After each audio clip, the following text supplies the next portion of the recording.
A vovó, Vovó.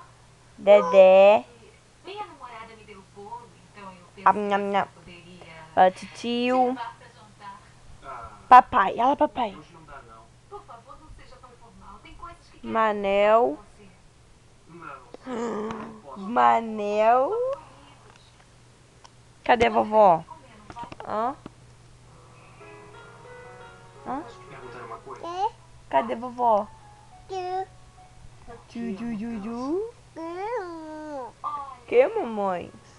andei pensando... Cadê o Dedé? Que? Você ama a vovó? Que? Você ama a vovó?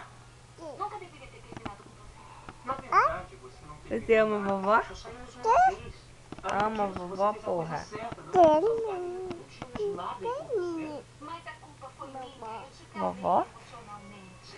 Nós poderíamos ter mais coisas em comum. Dedé? Jesse. É papai. Papai? Mamãe. Mamãe? Vovó. Vovó? Titio. Titio? A mamãe. Manel? Eu. Daniel? Vovó. Presta atenção. Eu tô prestando. Vovó? É. Puta que pariu. Titio. Titio? Mamãe. Mamãe? Papai. Papai?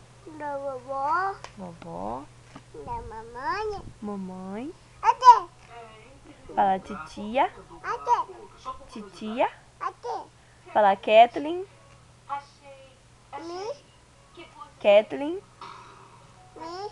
Não, não é Emily não. Fala Emily? passava a ideia de ser superficial.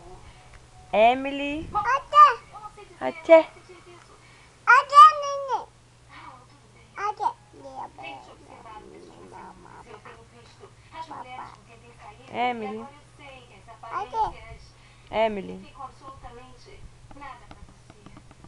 Na verdade, você não é Dá nada tchau. superficial. Não. Joga beijo, sim. Eu